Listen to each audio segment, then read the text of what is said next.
Satoshi Nakamoto.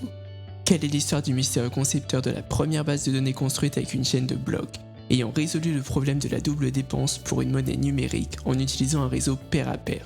Et surtout, quelle est son identité? C'est ce que nous allons voir dans cette vidéo.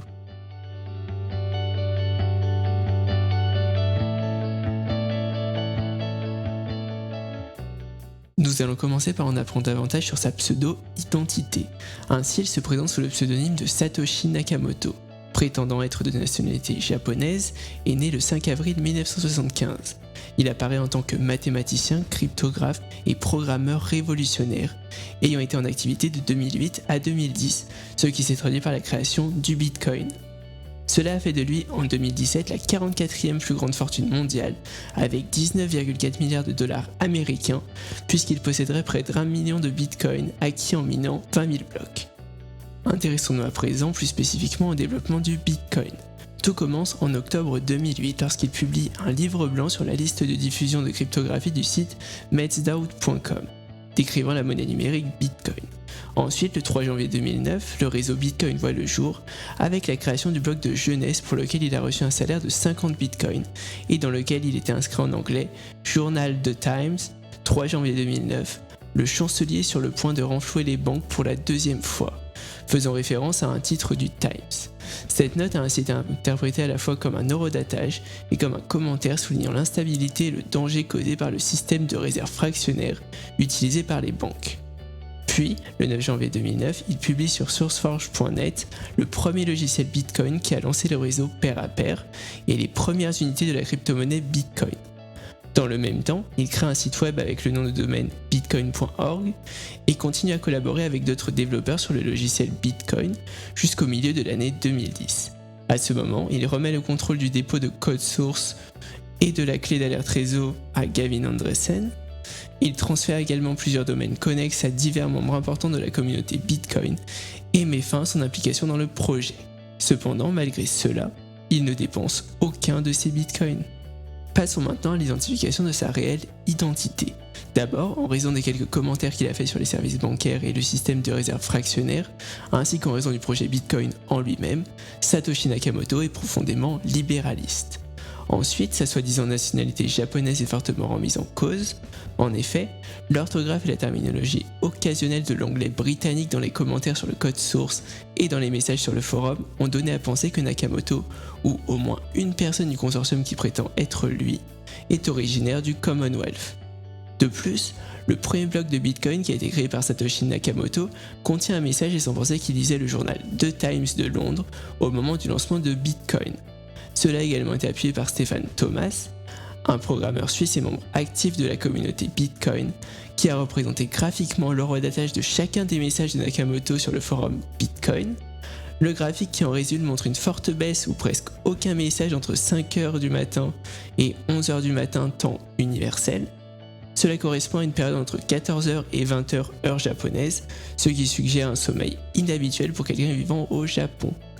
Enfin, à la vue de la complexité technique du projet qu'il a initié et des problèmes fondamentaux qu'il a su résoudre, il a des compétences très solides en informatique et en cryptographie. Tout cela permet alors d'identifier de manière assez précise celui qui pourrait se cacher derrière l'identité de Satoshi Nakamoto. Malheureusement, aucun individu ne correspond à tous ces critères. Nous pouvons donc émettre l'hypothèse qu'un ou plusieurs des critères précédents ont été inventés par la personne se cachant derrière ce pseudonyme, toujours pour accroître son mystère. En l'occurrence, celle qui semble le plus marginale est celle liée au Commonwealth. Nous allons donc la négliger. Ainsi, deux individus sortent du lot. D'abord, il y a principalement Nick Szabo, un informaticien, juriste et cryptographe américain, connu pour ses travaux de recherche sur les contrats numériques et la monnaie numérique.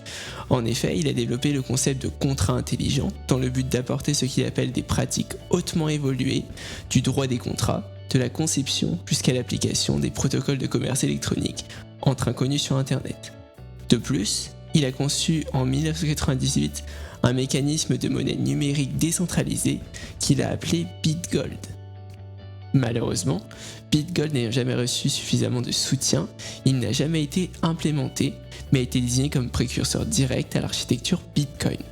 Effectivement, dans le principe du BitGold, les participants consacrent la puissance de leur ordinateur à la résolution d'énigmes cryptographiques. Les énigmes résolues sont envoyées à un registre public, insensible aux problèmes des généraux byzantins, et affectées à la clé publique du participant ayant résolu l'énigme. Chaque solution est ensuite intégrée dans les données d'entrée du défi suivant, créant ainsi une chaîne de plus en plus longue.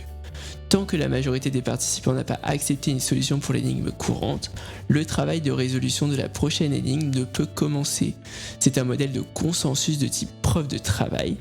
Cela permet aussi de gérer l'émission de nouveaux jetons de BitGold, ainsi qu'un moyen de vérifier leur eurodatage.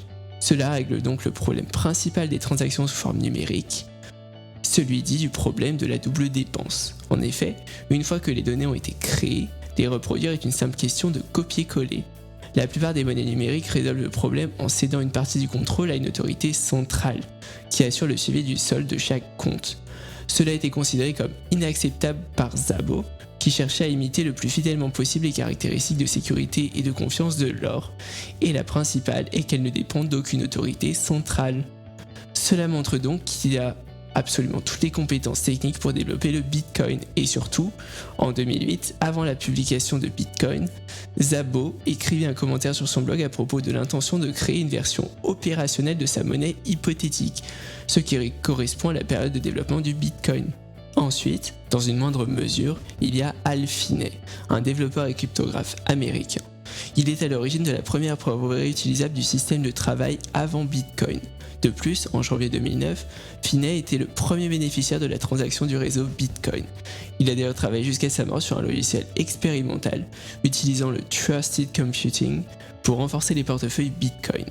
À présent, intéressons-nous à une autre hypothèse, n'entraînant pas de reconsidération des caractéristiques de Satoshi Nakamoto identifiées précédemment, le fait que ce soit un consortium qui se cache derrière ce pseudonyme.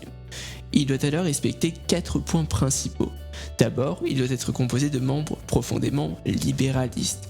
Cela renforce d'ailleurs l'idée que ce soit bien un consortium qui se cache derrière l'identité de Satoshi Nakamoto, puisque ce courant de pensée est fondé sur la coopération. Ensuite, la majorité des membres doivent vivre aux USA pour respecter la période d'inactivité identifiée du créateur de Bitcoin. Puis, quelques membres doivent être issus du Commonwealth afin de justifier l'utilisation de l'anglais britannique et des références au Times de Londres. Enfin, ce consortium doit être composé de pointures en cryptographie et en informatique, tels que Nick Szabo ou Hal Finney, à la vue de la complexité technique de la mise en œuvre du Bitcoin. Pour conclure, il est difficile d'affirmer avec certitude que ce soit une unique personne ou un consortium.